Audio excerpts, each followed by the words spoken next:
Your source for combat sports here on Wednesday night, April 24th.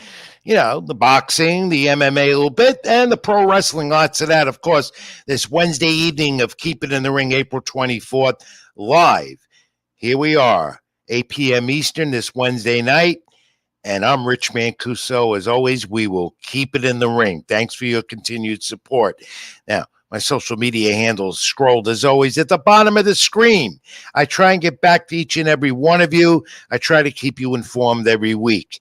Of course, X, formerly Twitter, Ring786, Facebook.com, Rich Mancuso, other social media platforms, and also read me on NewYorkSportsDay.com, LatinoSports.com this week, and StringPunk.com, where I have an interesting article that I gave my opinion about why Ryan Garcia is bad for boxing. You ought to read that if you haven't. I've gotten some reaction about it, negative and positive, as expected. Now, we are in that boxing season, as I call it, or the boxing calendar, as you might call it, where all the big-name fighters, the superstars, the upcoming fighters are being exposed in a good way. Of hopefully, if you have a streaming network subscription, good for you.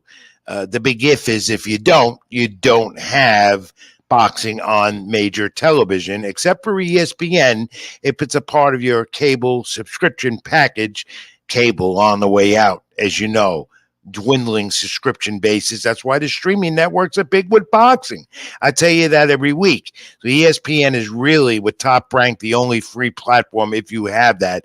Other than that, it is boxing season, and we're going to get to it again this week.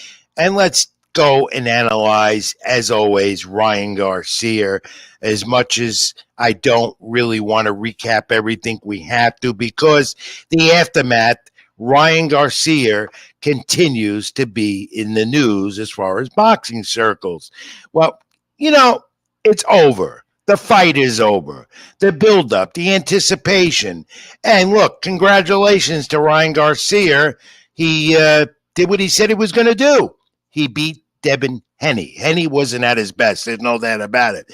However, because Ryan Garcia last Friday did not make weight, and he said that he never intended to, Ryan Garcia said that Floyd Mayweather Jr. told him to put on 38 pounds, and they've become good friends out there in Las Vegas. Haney and Mayweather, Bill Haney, Haney's father, today, and Mayweather went at it on an Instagram live discussion. It was heated, very heated. Mayweather, of course, saying he has nothing against Haney at all, and he wasn't doing any type of backstage theatrics to cause Haney to lose this fight. Anyway, Devin Haney did not look like Devin Haney. Ryan Garcia did what he wanted to do. Dirty fight, though. Referee Harvey Dock, a center of attention here.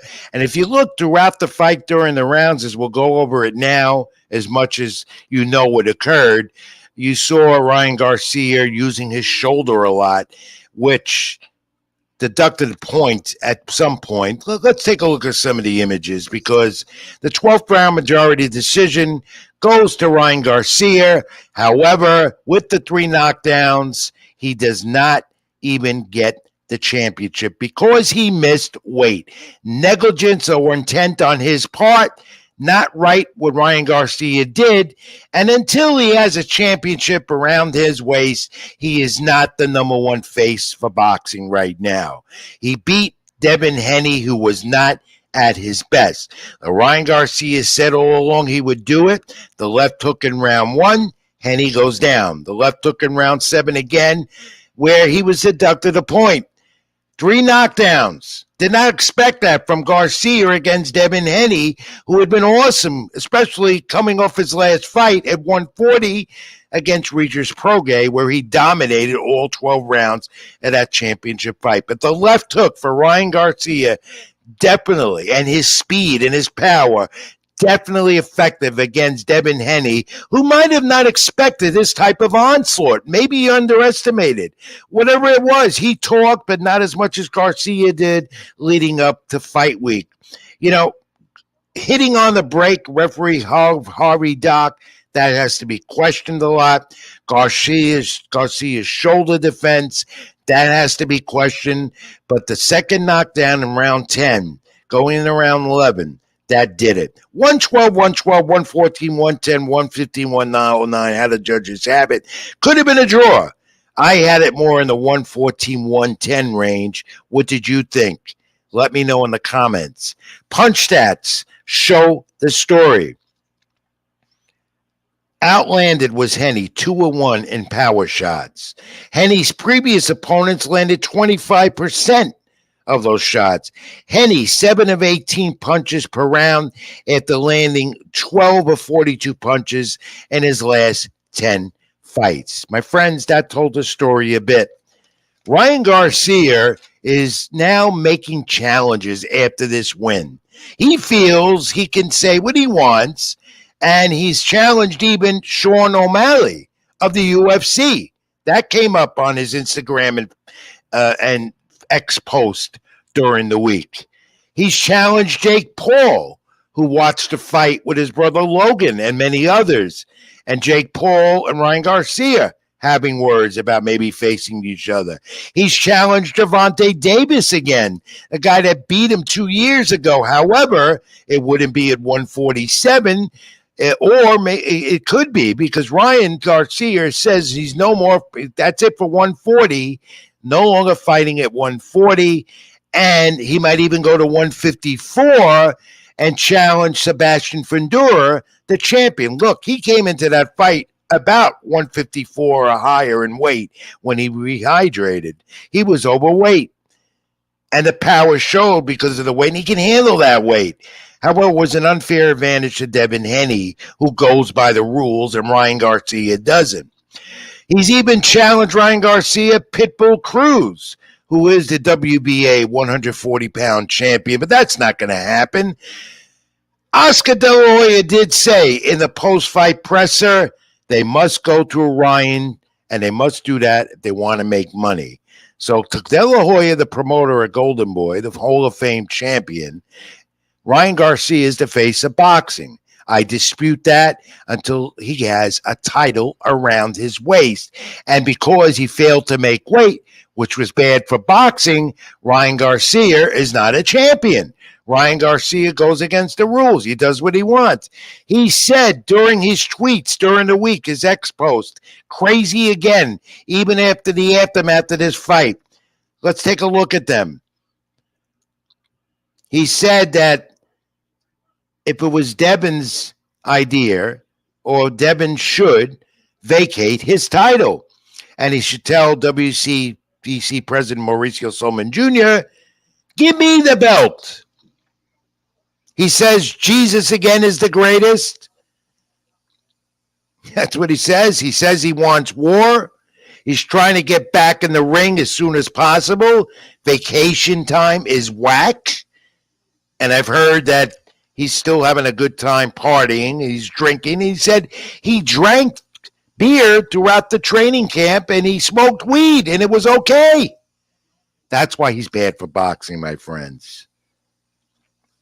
All the tweets and Instagram posts, he said, were for everyone to say he was crazy and that people underestimated his social media influence that tops over 1.5 million or more with X now and on Instagram.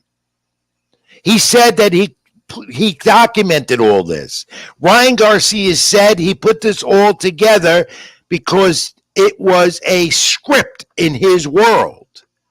That these social media posts that were disturbing and still continue to be after the fight are all a part of his plan.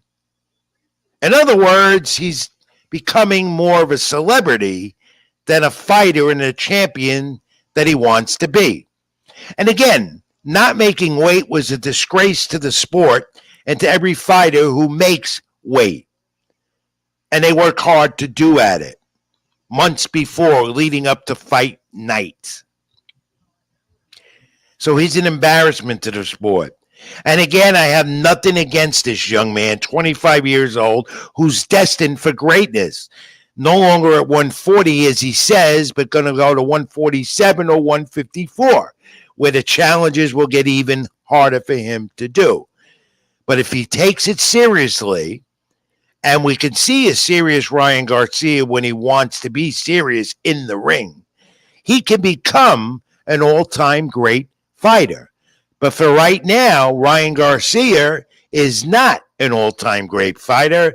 And until, as I said moments ago, my friends, until Ryan Garcia has a title around his waist, he can't be considered serious. No matter what talent and what display of talent he showed against Devin Haney, an ultra-talented 25-year-old fighter who will bounce back. He will. And his father, Bill Haney, said that. And for the best interest of Devin Haney, if you want to jump ahead, I think he needs to make a change and maybe get his father away from giving all the directions and go for someone who's reputable that can make him go higher than a champion at 140, a title he still has and will defend because of the stipulations of WBC rules and boxing sanctioning organizations. Most of them abide by that. Championship fight, you don't make weight. The title does not go to the challenger if he wins. And that's where we stand with Ryan Garcia right now, who's calling out all types of names for his next challenge. And again, not at 140, either at 147 or and maybe even 154 against Sebastian Padura if they want to make that. He's better off at 147, a division that's getting more and more competitive right now. It's always been, but even getting more with talented names and fighters and superstars. And Ryan Garcia, again, said, and so did Oscar De La Hoya, I reiterate, you got to go through Ryan if you want to make money. And that's what it's all about. So we close the book on Ryan Garcia and Devin Haney, and we move on. Except this, and it won't be the last I talk about him as well, because he's such a big influence on social media with all these followers, and he likes to post every day and posting messages that have no significance to his career. Ryan Garcia will never go away, and he'll be around. And he'll be around, and I expect him to eventually get a title around his waist. But he's got to stick to boxing and show that his win against Devin Haney was real. The challenge for Ryan Garcia is to not say that he's psychologically damaged. I mean, he may not be. The challenge for Ryan Garcia is to keep his mouth shut on social media when it comes to his personal antics that led up to this fight with Devin Haney. The challenge for Ryan Garcia is to show how talented he is in the ring with power, speed, and offers all those attributes to become a great champion and to be one for a long time. But he's got to keep his mouth shut, and he's got to learn to stay off social media and not do it as often as he does. But he wants to be the center of attention. He was leading up to this fight with Devin Haney, and he continues to be after the fight. So let's move on from that right now. And let's look at Eddie Hearn, who's the promoter of Devin Haney, who said also he requested Garcia to weigh in on Saturday, the day of the fight, which should be protocol for boxing all around, my friends. I've always said that was the best way to weigh in fighters, because fighters never go in on fight night the weight that they're contracted to be. So there's got to be a change of that, like it was in the old day. Weigh in on the same day, but they can't, because weigh-ins have become celebrity events, and fighters would never make weight for the contract that they signed for on the day of weight. They like to rehydrate. They do that. That's when they get in the ring. Like Garcia didn't go in even at 140 that he went overweight at 143. He was going in there. He looked like he was a 154 pounder and not at 140, which is not fair at all. Not fair. But that's what Eddie Hearn wanted. Bill Henney said his son would have killed Garcia. Violent words, which I detested all along. And he didn't go for that. Said that with the weigh-in the same day because Devin rehydrates to massive body proportions or whatever it be. So that was a part of the aftermath. Regardless, again, Ryan Garcia is not number one, no title, bad for boxing, as I say, and the antics on social media present a bad image, not only about Ryan Garcia, as many would say it's not, that it's all show and tell, but a young fighter with massive talent that needs better direction when it comes to handling himself outside the ring. All right. Move on because of the Zone pay-per-view by Golden Boy and others saw this young man, Aldo Barboza Jr., who had said that if Garcia was not psychologically cleared to fight, and that became a story too, because that was never going to happen. The New York City Athletic Commission was going to let this fight go on. There was a lot at stake here.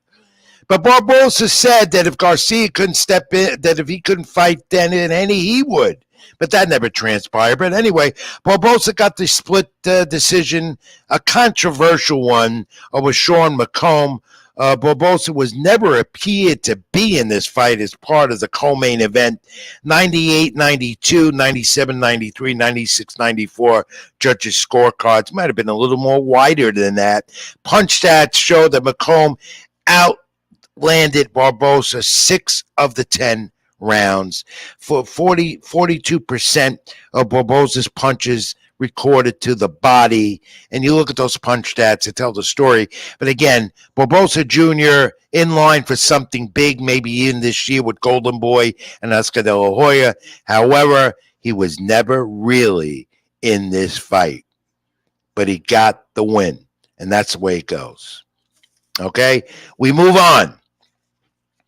Take a look at Terrence Crawford. Big announcement today because the champion is moving up to 154. He is the face of boxing, if not Canelo Alvarez. He is, to many, the pound-for-pound number one fighter all around. And it was announced today, big. August 3rd, Los Angeles, California. The Zone will have it with Matchroom, and we are getting the first time the Saudi Arabians, the princes and the kings, are coming to the United States to promote and put their money behind a major card August 3rd in Los Angeles. The press conference at Gotham Hall earlier today in New York City is going to be Crawford against Israel Madridov at 154. Crawford now no longer a welterweight. He is now at 154. On this card also, it's stacked. And let's take a look at it, Carl. Put up those names. This is going to be a stacked boxing card in beginning of August. Isaac Pitbull Cruz, who just dethroned Wally Romero for the 140-pound title, WBA, against Jose Valenzuela. David Morrell against Koldavik. Andy Cruz against Antonio Moran. And also, you're going to have the heavyweights involved. David Ruiz comes back. You see Ruiz will be on this card on August 3rd. It is stacked.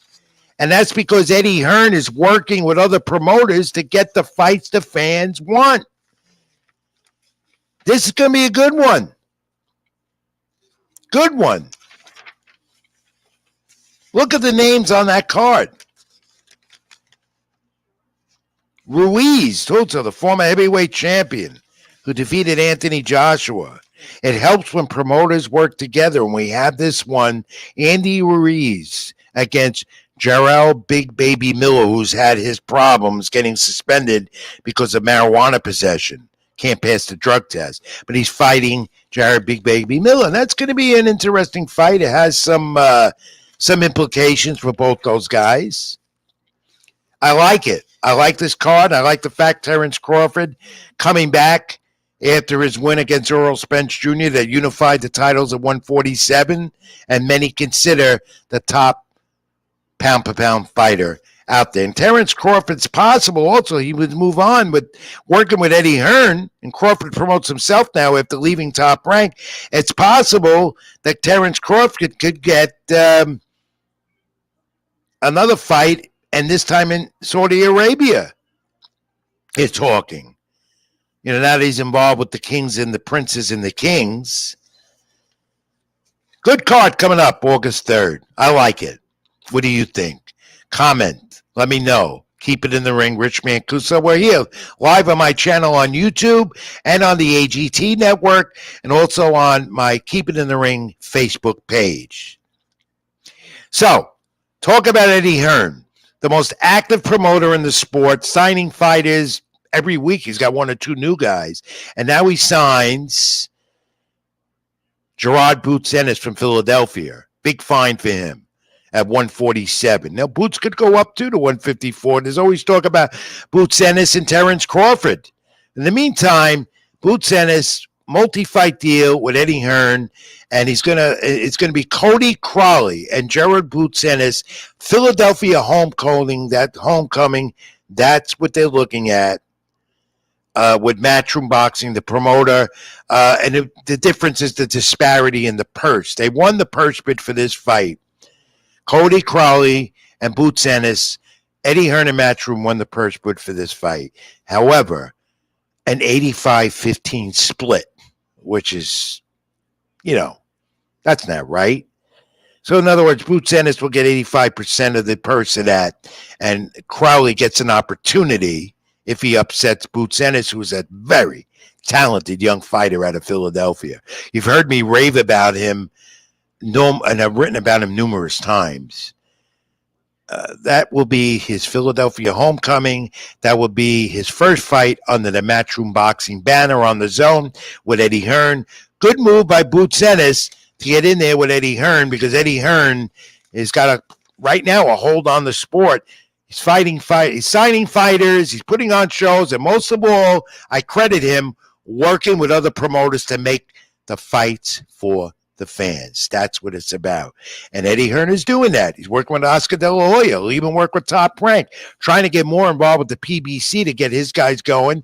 Boots Ennis away from the PBC now with Eddie Hearn and Matchroom, which was a great move for this young man, because he's going to get the exposure and a lot of it on the Zone, the major streaming network in boxing, and also title opportunities. He's already a champion at 147. He had Terrence Crawford's title, who vacated and went to 154. All right, Gervonta Davis, official, June 15th in Las Vegas, WBA lightweight defense against Frank Martin. That's official. Now, Gervonta, I think, has moved on from defeating Ryan Garcia a year or so ago, and now Gervonta is looking at Frank Martin, see where he goes from there. He, my friend's a top 3 fighter or top 5 in the sport. There's no doubt about it. On that undercard, David Benavidez and Alexander Glavak, WBC interim light heavyweight title, as Benavidez makes his debut at 175 to get away from Canelo Alvarez. We tell you all the time, Alvarez has been avoided Benavidez, despite Canelo Alvarez, the face of boxing, saying, no, I'm not doing that. No. And Edgar Berlanga, now with Matchroom, he continues his multi-fight deal with Eddie Hearn. He's going to have a middleweight opponent, maybe, as the WBA says. He is going to be the mandatory challenger for Canelo Alvarez if the Canelo meets this guy, Jaime Munguia, next weekend. Mega fight, 2 Mexicans, first time in a long time. There's Munguia working out this week. It's on Amazon Prime pay-per-view. The first Mexican undefeated title fight with 2 together in a long time. Undisputed title for Canelo Alvarez, holds all the belts at 168. Munguia, the former 154-pound champ, back-to-back wins at 168 is what he got. He said during the workout yesterday, this is big for boxing and big for his country of Mexico because a lot of pride, Munguia and Canelo. I expect this to be a competitive and good fight between two of the top Mexican fighters in the world, in the sport. And he said, Munguia, you have to fight the best in your division. Well, he got it, the opportunity. That fight, to me, I think Canelo will end up winning, but I don't think it's going to be a knockout. Talk more about it next week when we preview it here on Keep It in the Ring. Let's look at our friend Ismael Veriel, who we had on the program last week. Unfortunately, did not go in his favor. I don't know if you saw it on the Zone. A knockdown in the third round. Brandon Adams on this OT Boxing Super Welterweight tournament. Good concept. The left hook to the body, landing 10 more jabs, was Adams. Veriel, he's a fighter that comes back. He doesn't stay still after a loss. We saw that after he lost to Callum Smith in Madison Square Garden last year. Veriel's now 22-11, but he did, Veriel rather sustains another loss, but he had the advantage, 22-11 in body punches landed. However, he got caught by Adams, who has a pretty good left hook. That went to the body that put him down, and that was the end of the fight. KO round 3, but Ismael Veriel from the Bronx, New York, congratulations for getting in there again. He'll be back at 154. He likes that division, holds the weight well. I spoke to him a day or so after the fight when he got back to New York, and he did say to me that disappointment was there with him, but he's a fighter. He's a champion. He'll be back. And probably be back before you know within the next 2 months because he wants to stay active. He's in the gym again ready after that loss. All right, we're going to take a quick break, come back, and then we're going to talk some MMA with two talented young superstars in combat sports who'll be fighting next week, May 4th as well, up in Poughkeepsie, New York. I'm going to talk to them, tell you a little bit about them as we continue Keep It in the Ring. I'm Rich Mancuso. Brief timeout, and we'll get to that in a moment. Stay with me. Stay with us. Like, comment, and subscribe. My YouTube channel, Rich Mancuso, the AGT Network, and Keep It in the Ring, the page where we are right now live. Back in a moment. I'm Rich Mancuso with more Keep It in the Ring. Stay with us.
For a family. Hey, we're back with Keep It in the Ring. I'm Rich Mancuso. Thanks for staying with us here this Wednesday evening. And like, comment, subscribe. My channel on YouTube and also on the AGT Network and my Keep It in the Ring Facebook page. And let's move on away from Ryan Garcia and the pros in boxing and talk a little combat sports, MMA, and kickboxing with some amateurs and upcoming talented. Dead Serious Fight Promotion, May 4th, 7 p.m. start time, MJA Center next Saturday night, May 4th, Poughkeepsie, New York. And I welcome in two young rising superstars. They're amateurs right now. They represent Bakertown MMA and Ridgewood Fitness in Stone Ridge, New York. My friend Ron Darby's got them. And let me bring in, I think we got both of them in at the same time or one or the other. I welcome in Nico Walsh, 50-pound catch weight. His third fight coming up. And Chris Valet, 145. He's a kickboxer. This will be his first fight. Both of them, I believe, 20 years of age. And if I'm wrong, guys, let me know. And right now, do we have both of you guys together? No, Rich, you just have me right now. Okay, so right now this is Chris Valet, right? Yes, sir. Am I pronouncing your name right, Chris? Chris Valat. Valat, yeah, because I'm bad with names. Everyone knows that. Thanks for coming on, Chris, and we'll talk to your stablemate in a moment. We'll talk to Nico in a moment, and maybe even get your trainer on, Ron. Tell us about, Chris, you are advertised as a rising star in combat sports with kickboxing. Now, tell us why you come advertised like that. You are of Asian descent, am I right? Yes, sir. So you know a little bit about that because Thailand and all of that's big, and that's where it originates. And we'll talk fact of the week. You guys are going to try and get that too in a moment. Chris, why do people have to come out and watch you? What do you offer to the table, or when you get in there? I have an unmatchable work ethic, first of all. I'm ready. I'm confident. And you're going to see, I'm going to make a highlight clip. This is your first fight? And I ask fighters this, even kickboxers and MMA guys on the amateur level as you are. Are you a little nervous about it? Little nervous. I feel great, though. I'm ready. My coach has got me ready. The training has been amazing. I'm ready. It's on. What makes you so good? You come advertised really well. And I was looking forward to seeing you on a card a few months back. I'm not even going to mention that. That was a fiasco. And we'll get into that at another segment, another time, how bad that was. And it wasn't your fault or Ron, your coach.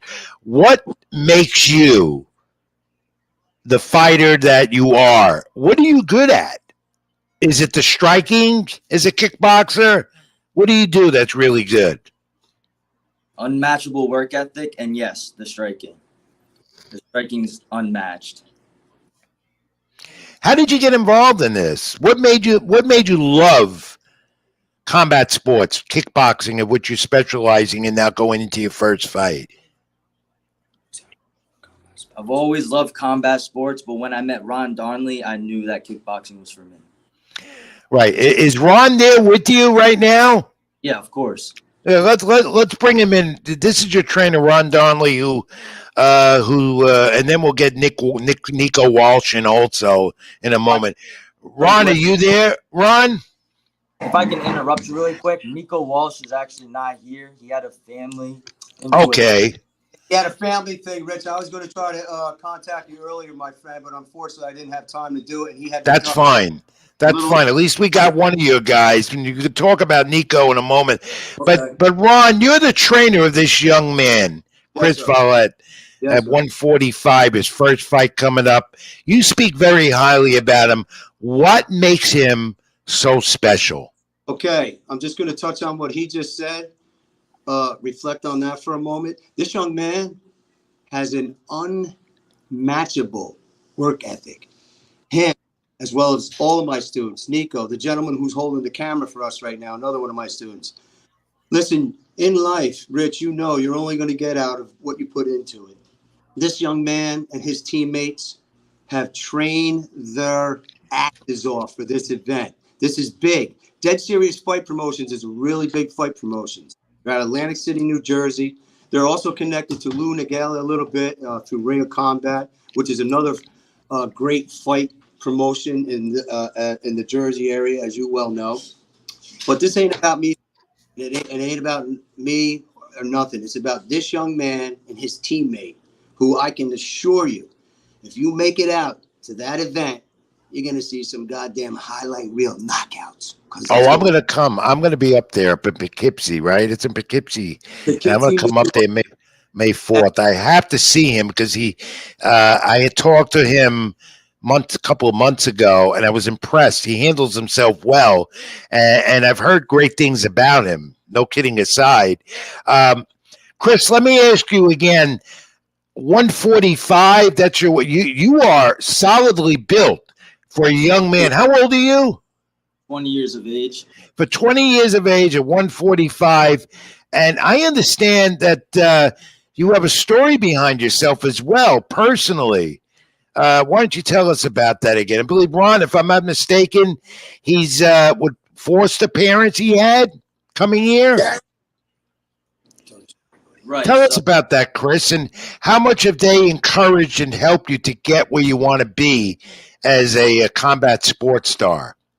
Well, simply put, I wouldn't be in the position I'm in right now without them. My mom is the one who actually contacted Ron to get me to link with Ron to start this whole shit. So without my mom, this would have never even started. She saw how much that I enjoyed it and the fire within me, and she got me linked up with Ron, and it was history. And from what I understand, you're in that gym constantly. You listen carefully, and those are all the great attributes of becoming something that you want to be in combat sports. Now, Chris, how far do you want to go with this? And will it strictly be kickboxing, or do you think you'll transition into MMA or even become a fighter, or is it just going to be kickboxing? Oh, no, you're going to see. I'm going to do UFC, MMA, everything, all out. I know you're very tough, too. Yeah. You have a lot of strength, and you're tough. Rich, if I can interrupt you for a minute. Sure, Ron. I'm on the back end of a lot of this training in here. And when I say on the back end of it, I'm moving around with these guys. I'm still keeping myself in shape too. But without these young men and, you know, what we've all embraced here, I mean, these guys are going to be at the top level when they're ready to go next weekend. I'm telling you, these guys have put the training in. This young man lives in the gym. Nico lives in the gym. The guy holding the camera that's holding the camera for us right now, all these guys, we all live in this gym, you know, and this is what we all live for. But again, it's not about me or anybody else in this gym. It's about this warrior right here and his compadre teammate, Nico Walsh, who you're like a little family up there. You're really together. You root each other on. You work well together, and it carries over that you're both on the same. Let me ask you about that, Chris. How do you feel about being on the same card with your stablemate, Nico Walsh? I love it. I love Nico. He's a fucking amazing fighter, and we're gonna put on a show, both of us. I know it. We apologize for the foul language. Did he just curse, Ron?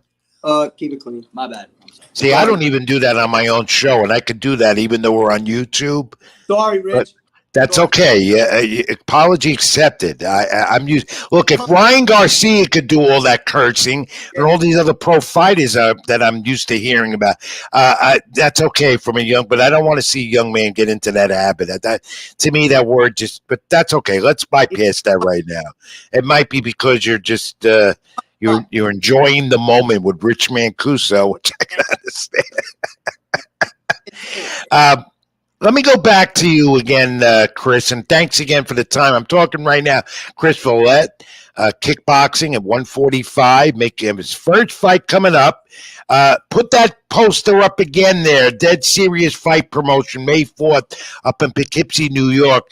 Tickets are available if you're up in that area or just want to go. You're going to see some great amateur combat sports. You're going to see it with these guys, including this young man we're talking to now, Chris Volette. Chris, once again, so you like to strike, am I right? Yep, correct. And you also have great hand speed. Yep. So kickboxing is compared to all the other combat sports. I believe MMA is brutal. Boxing can be brutal and technical. Do you feel kickboxing has all of that combined? I mean, compared to MMA, I mean, obviously you don't have to worry about the ground game. So I would say MMA is the top dog of all combat sports. And this is Muay Thai kickboxing, am I right? Yeah. Yep. How many rounds is your fight? 3. Okay, 3 rounds. So you're looking to dispose your opponent as soon as possible. I mean, I've broadcast Muay Thai fights. I've done a few of them in the last year. And I got to tell you, as a boxing guy, I'm really, really impressed because of the striking and your hand speed as well, and the power you put into it with the punching that you might have to do, but the power coming from your legs and your feet. How much do you depend on using your feet and your legs to go for what you got to get? I mean, like, just in boxing, it's everything. Your hips, your toes, power derives from the bottom all the way to the top, just like boxing. Now, you look like a little guy. What's your height? About 5'8". And you're weighing in at 145. Yeah, right. Okay, so 5'8", 145, and I've seen you with your shirt off. I saw you at weigh-in on that fiasco. We're not going to go into it. You are very well put together. I got to say that for a 20-year-old. And I was at your power. How much running do you do every day? All the time, every day. And that obviously gives you the strength with the legs and the feet, because kickboxing, Muay Thai, you depend on that and striking to get those points from the judges that are by the cage or the ring. Definitely, and it helps a lot with footwork as well. Okay, so how do you look at this fight coming up on May 4th? Do you know who you're fighting? Is he another amateur with experience, or is this his first fight as well? I know he's got one fight under his belt. Right, he's a little bigger than me, as you could see from the poster, but I got the heart. I respect this man. He's a warrior, but I will make an example out of him. An example like getting rid of him fast? You'll see, yes. Okay, I will see, because I intend to be there. On May 4th, up in Poughkeepsie, New York, Dead Serious Fight Promotions. This young man, Chris Valle, at 145, makes his debut, and his stablemate Nico Walsh, an MMA fight at 150 catch weight, his third fight, all a part coming out of Bakertown MMA, Ridgewood Fitness, Stonebridge, New York, and my good friend Ron Darney. Ron, come on in one more time before we wrap this up. What's So, up, Ron, one question, Yes, and I sir. know what the answer is going to be. I know what it's going to be. How confident are you with the two of you guys? Ready? 200%. 100 for him and 100 for Nico. And also, how do aspiring young men in your area up there, in the New Paltz area, or anywhere else, want to reach out to you? I know you're on Facebook, so they can reach you there. Anywhere else? Well, I got an Instagram account as well. I also have a New York Top Team account, Mixed Martial Arts. But the best way to reach me is probably on my Instagram or Facebook, as I call it, because you got a lot of people hiding on Facebook behind there. And it's Ron, D-A-R. Yep, that's DARNLEY. Okay, Ron. That's Yep. great. And also, Chris, the best of luck. I'll be up there. We'll talk about it.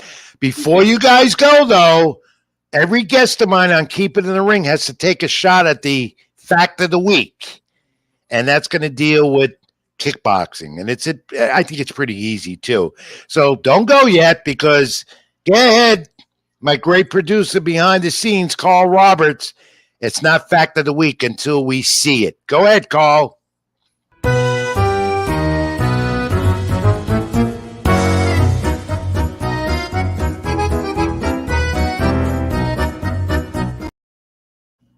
All right, guys, you ready? Shoot. Here we go. It's about kickboxing, Muay Thai. Of course, you know it's a Japan hybrid martial art sport. Can you tell me, and this is not trivia, it's a fact, what year and what decade it originated officially in Japan?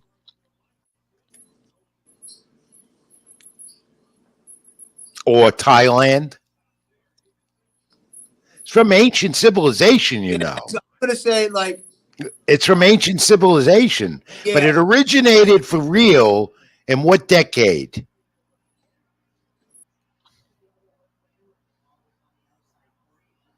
Are they still there, Carl, or did they go away? Carl? Carl, did we lose them? Unfortunately, we lost them. All right. Well, it doesn't. I wonder if they could log back in. If not, we'll just say goodbye and give the answer to the fact of the week. Maybe they got insulted with my fact of the week. Who knows? I don't know. Are they logging back in, Carl? Because I wanted to say goodbye to them. I don't see them in the back. All right. Well, if they're watching, I want to thank them again. The fact of the week answer was the decades were the 1960s. That's when Muay Thai kickboxing that came out of Japan and Thailand, which was part of ancient civilization, became official here as a sport, as an actual sport. What do we have here? Kim Walsh, what is Dead Serious? Puts on amazing event. Can't wait. Heart pounding. Thank you for the comment. Is that Kim Walsh, I believe? Thank you for watching. So, Carl, with that, close up the fact of the week, okay? Close it up. And we'll say goodbye again to Nico, Chris, and Ron. Carl, wrap up fact of the week real quick. I guess you can, but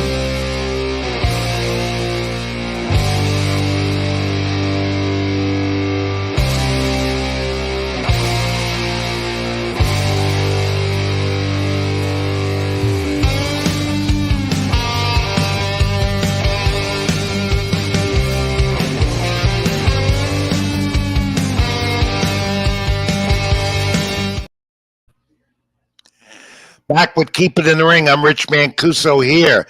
AGT Network Live, my YouTube channel live, and Keep It in the Ring on my Facebook page. And social media, scroll at the bottom. It's Rich. It's a X, formerly Twitter, Ring786, Facebook.com, Rich Mancuso, other social media outlets. And don't forget, fans, log on to some of my websites I write for. Read the content I write about boxing, wrestling, kickboxing, and all sports. NewYorkSportsA.com, and also now also on StreamPunk.com, Latino Sports. I'm all over the place. I'm a hooer in the business. Everyone knows that as I'm winding down my career. I got a book project in the works as well. Thanks again to to Chris Valette and making his debut up in Poughkeepsie, New York, May 4th. Kickboxing, I really enjoyed that segment, his first fight, and to Ron Darby, who's a part of and runs the Break It Town MMA Ridgewood Fitness in Stonebridge, New York. That's up by New Paltz, upstate. Thank you for their time. They took out some time in between the training and everything else. They got cut short on the fact of the week, but we got it in, and I really appreciate them coming on, and I hope you could you can find out more about the show. Carl, put it up one more time. I wanted to do that. Put that graphic up once again. Dead Serious Fight Promotion, May 4th, MJN Center up in Poughkeepsie, New York. First fight, 7 p.m. It is going to be a night of amateur kickboxing and MMA. I'm going to be there. So I'll have reports for you after that event, after May 4th. All right. Carl, let's get to the wrestling talk. A lot of that as we keep it in the ring on our next portion of the program this week. Bring you in as well. AEW Dynamite going on as we talk. I'll catch up with it later. But let's talk about AEW coming off Dynasty. Let's talk about Mercedes first. Because she's taken, supposedly they're not going to give her time on TV as of yet on a full-time basis. And what have you heard about that? I've heard that briefly she needs more grooming. Put her image up. What's going on with her? So, I don't know. I don't know what's going on with them. I think they're saying that because they don't really have a storyline set up for her yet. I don't know. But you know, since her debut about a month ago on AEW Dynamite, we haven't seen her wrestle yet. And they're trying maybe to line her up. Is it going to be with Willow? Is that going to be maybe who her adversary, their former friends? It could be because she does have heat with Willow Nightingale and also unfinished business from years ago on the indie scenes. I just don't understand this because they gave us such a buildup coming in as money debut up in There. Boston, her hometown, and we just see her talk. She hasn't been in the ring yet. I don't know what Tony Khan's idea here is, but then again, a lot of his ideas sometimes I don't understand. We'll talk more about Dynasty now, and let's take a look at the championship. New champion. First black champion in AEW. Well-deserved. I love this young man. He's got it all. Swerve over Samoa Joe. I thought that was I saw Dynasty, and I thought it was a damn good match, and he gave Joe really a run. Samoa Joe is just going to take a little time off. He's banged up a bit as well. But Swerve, man, can he take punishment? Yep. What'd you think of that match? I loved it. I loved it from the minute the bell rang to the minute the bell rang. That was one hell of a match. As I said before, Swerve deserves it, and they finally paid it off. You know what I liked about Dynasty is, this was their new pay-per-view. AEW putting on pay-per-views now every month, every other month, as they go into a new media rights deals. Tony Khan, he's talking about it. What I liked is the way they spaced out the matches, the way they did it. And I like the way they put, one thing I don't like is just too long. Because first you have their YouTube, pre-show, and they put on matches there and they talk. And then they go to midnight or later. Right. Before you get to Tony Khan's scrum, which takes forever. But this one was a little briefer than all his others. However, I like the way they spaced out the matches, and they were able to put Swerve and Joe on last and gave it some time as well at the late hour it was on. And then you saw, by the way, who's Swerve? What have you heard about Swerve's first title defense? Who's he going to rival with next? Haven't heard that yet. No. Maybe on Dynasty tonight we get an idea, because I know Swerve's going to be on the program. Then we heard Tony Khan talking about the returns of Kenny Omega, MJF, that everyone wants to know where he is, and Dr. Britt Baker. Tony Khan says it's happening. They're ready to go. It's a matter, I guess, when they're saying they're ready to return. And, of course, everyone is just waiting for MJF to reappear, because there's always these rumors he's not coming back. It's going to WWE. But we know, as Tony Khan says, he's staying with AEW, one of the originals. All right. Will Ospreay, Bryan Danielson. And the storyline out of this is how Danielson gets injured at the end, and Ospreay says, this is the storyline. Bryan Danielson wasn't legitimately hurt. No more of that finishing move that he has. What's the name of that move again? Oh, crap. I can't. I forgot. Yeah. But it's a dangerous maneuver, and legitimately anyone can get hurt. And they played it off that Danielson got hurt. And Ospreay said, I love Ospreay. He is a fan favorite. The crowd jumps for him. He's electric. And Danielson, of course, the veteran, that match was A+ to me. I give it a 9. Yeah, I do too. Out of 10, I give it a Yep. 9 out of 10. Yeah. Carl, I thought that was a great match, and then we could move on and see that the Young Bucks are now tag champs again. The ladder match, superb with FTR. But this, we knew it was going to happen, and it was going to happen this way.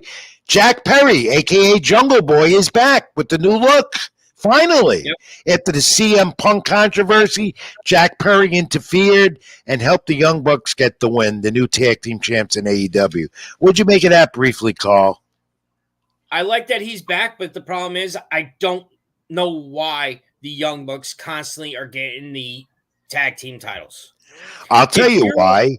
They have to. They're one of the originators of AEW with Cody Rhodes. I understand that, but you have other tag teams out there that deserve it more than the Young Bucks. They do. There's a tag team division there that's stacked, and a lot don't get to play. But maybe that changes a bit with the Young Bucks now as tag team champs. And what about Jack Perry? What happens to him that he's back? Now that he's back, I could actually see him going after Killswitch, which was his partner when he Yeah, was we going haven't we haven't seen the faction from Christian as of late. I'm Correct. sure maybe even tonight we'll see it. I mean, man, I'm not watching AEW right now, Dynamite. Maybe see is their ratings still are not that great, no matter what Tony Khan says. However, they do give you a good show, and I thought Dynasty was very respectable as they get ready for their next one, Double or Nothing, in Las Vegas, which was one of their originals and is always good. What I like about AEW, again, the action is always good. You get the blood, maybe too much of it. You get these type of matches that WWE is now starting to revive in their new attitude area, supposedly, or renaissance. WWE, Becky Lynch crowned the champ, vacated by Rhea Ripley. Congratulations, Becky Lynch, once again, the champ. She wins the Battle Royal. She's the champ again. She didn't get it at Mania. Only right, though, I felt Nia Jax should have got it. She's my favorite. Well, there was rumors going around that it should have been Nia Jax or Liv Morgan. Well, Liv Morgan now seems like she's aligning with Dirty Dom Mysterio and might end up turning heel with Dom, who has a sling because he's supposedly injured. As that we took that Judgment Day. Yeah, that they're breaking up. It looks like that faction's going to break up, and Damian Priest will turn good, and they're all going to break up without Rhea Ripley around. Because he did say he doesn't need them; they need him. Which is true, and then Damian Priest is better off going on his own anyway. He's better as a singles guy. He's starting to become more of an enforcer himself, and he's got the talent. Right, he's got that world title belt. He's going to have it a while. He's still Seth Rollins decides when he's going to come back. Who's on the injured list right now? We wish Seth real well. He's one of my favorites. But it's getting interesting now with Becky Lynch, once again, the women's champ in WWE. The draft comes up, starts Friday night on SmackDown. You're going to see changes. It's going to see champions maybe moving different spots. Cody Rhodes already established he's going to be on SmackDown. There's going to be some significant name changes as WWE goes into the new year next year with the Netflix venture with Raw, SmackDown going somewhere else. So it's obvious they're going to shift names where they have to be to keep the ratings boost going. Even with, you might see a lot of NXT stars going to the two major brands as well. That would be, if this year's draft is nothing like the previous. Hold on, I did see it.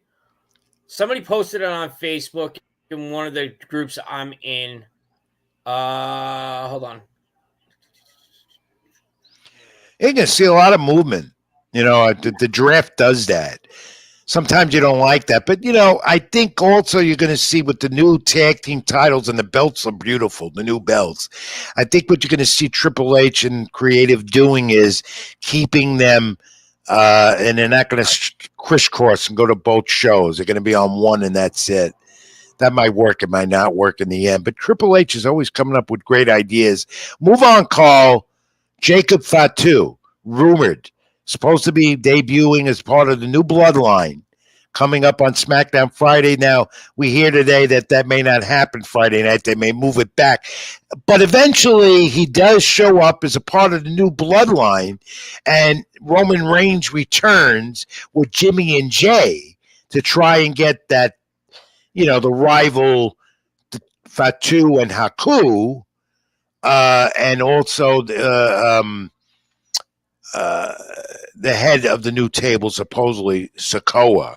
And where does Paul Heyman stand in all this now? So supposedly Roman's going to be out for a while, and it's definitely Sikoa is the new tribal chief, supposedly, with Paul Heyman as the special counsel, but they're definitely constantly bringing in new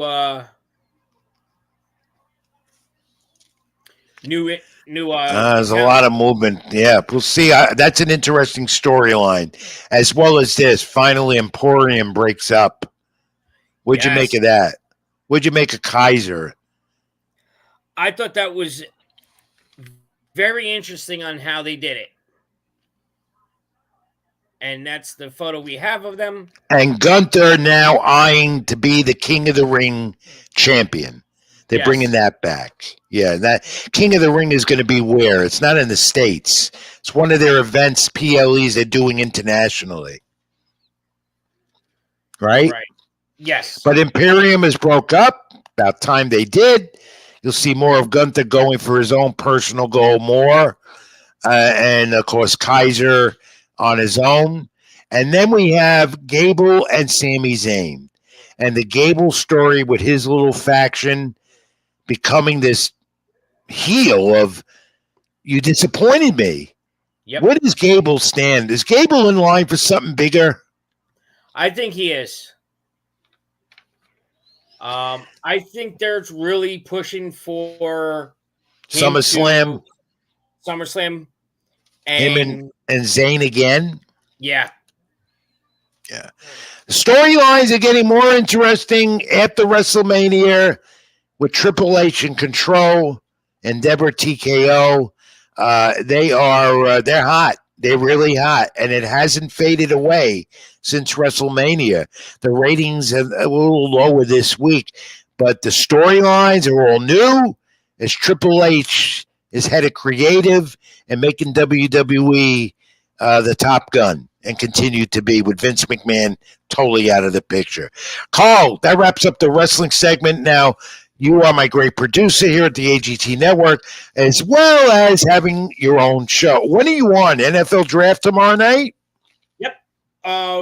right on our YouTube channel, right here on the AGT Network, you will find from the fans from the stands, we are doing a watch along for night one, which is also round one of the 2004 NFL Draft. So not only do you keep it in the ring, but you're very sports savvy as well as me. Yes, sir. People say, my knowledge sometimes, my baseball and soccer and some of the others. So, but you have some good programs on the AGT Network. We have some big announcements coming up maybe next week about some different things that are happening here. So, but Carl, thanks again, my friend, putting up with me. Tomorrow you catch us at 6:30 because the NFL Draft starts at 7 p.m. Right. It's a 2-day event, too. Yeah, and we're only doing round one. Oh, that's all I'm interested in. I could care less about the other rounds. Just like the draft and WWE. That's why the draft is happening with WWE, SmackDown Raw. Carl, thank you. We'll talk to you later. We'll wrap it up in a moment. One final timeout, brief break. Come back. Our nostalgia story of the week in boxing, another note or two, and we'll keep it going and wrap it up. We're going over again this week. It's Keep It in the Ring with Rich Mancuso, live on the AGT Network, my Facebook Keep It in the Ring page, and of course, my YouTube channel, Rich Mancuso. Please subscribe. It's free. Like and comment. It's there. Back after this one final brief timeout. Stay with me.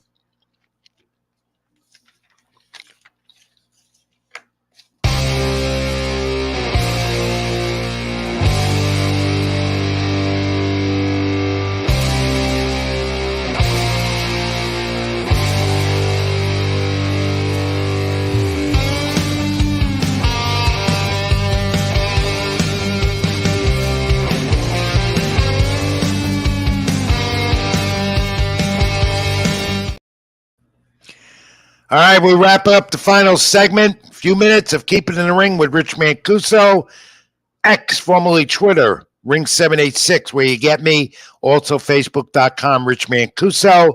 And read my content on NewYorkSportsDay.com, StreamPunk.com, LatinoSports.com, and everywhere else. Just Google me. You'll find out where I am. But right now, it's busy time. Not only do I keep up with the boxing, the wrestling, the MMA, but also baseball season for me, MLS soccer season for me.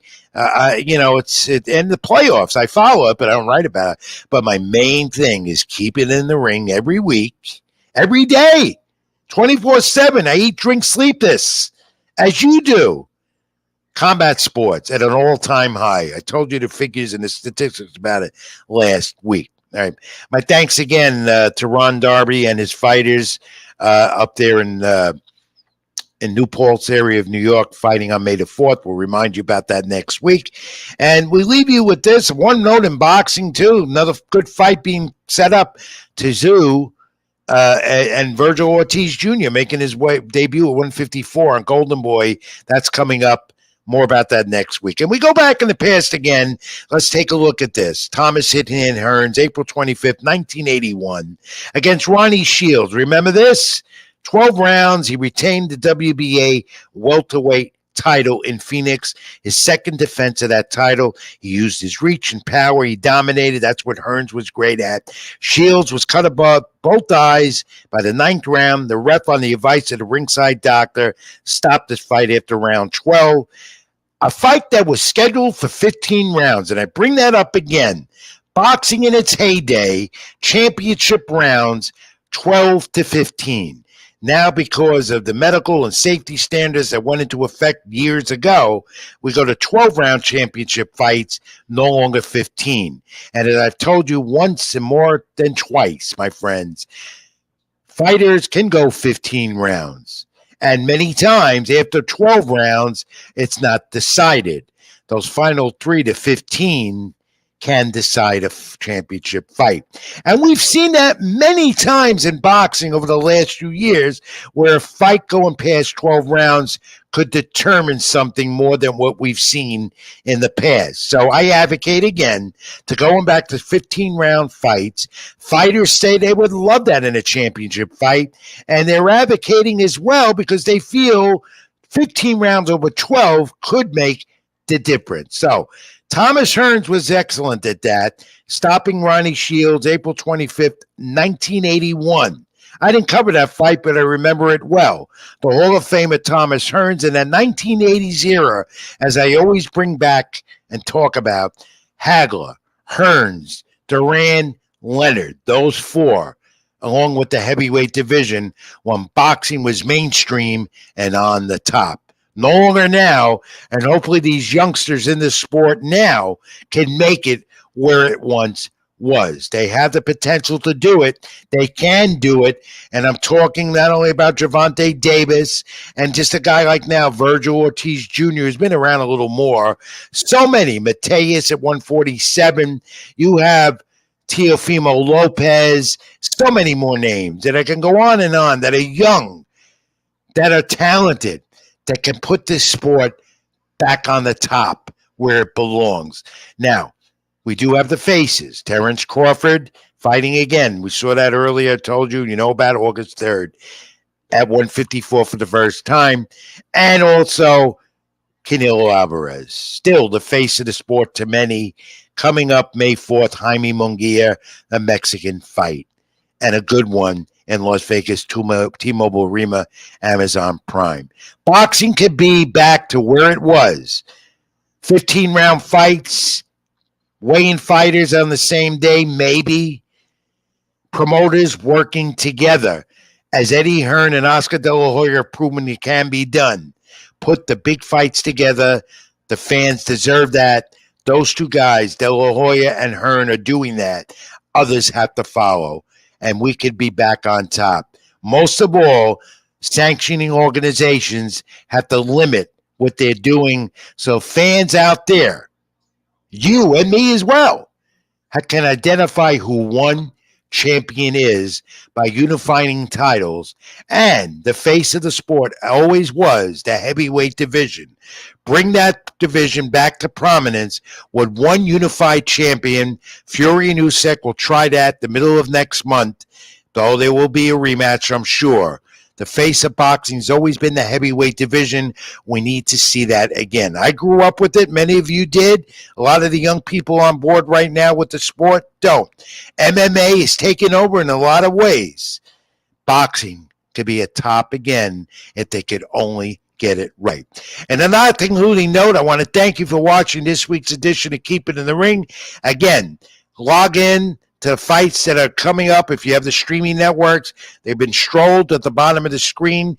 The next few months, this is boxing season. The big names and the young superstars will be on one of the streaming networks or on ESPN. Also, get me on social media. Keep in touch. This is Combat Sports, Boxing MMA pro wrestling that I always love. We'll talk to you again next week. Log on to my social media to know when we'll be on live on the AGT network or my YouTube channel, Rich Mancuso. Like, comment, and please subscribe. It's free, and I do the best I can for you. Want you to all stay well. Be good to each other. Have a great week. Stay in touch. And as always, keep it in the ring. Thank you, Carl Roberts, my producer, for keeping at me, pounding you every day till we get here tonight. Stay good, everyone. Keep it in the ring. I'm Rich Mancuso. Till next week. Thank you.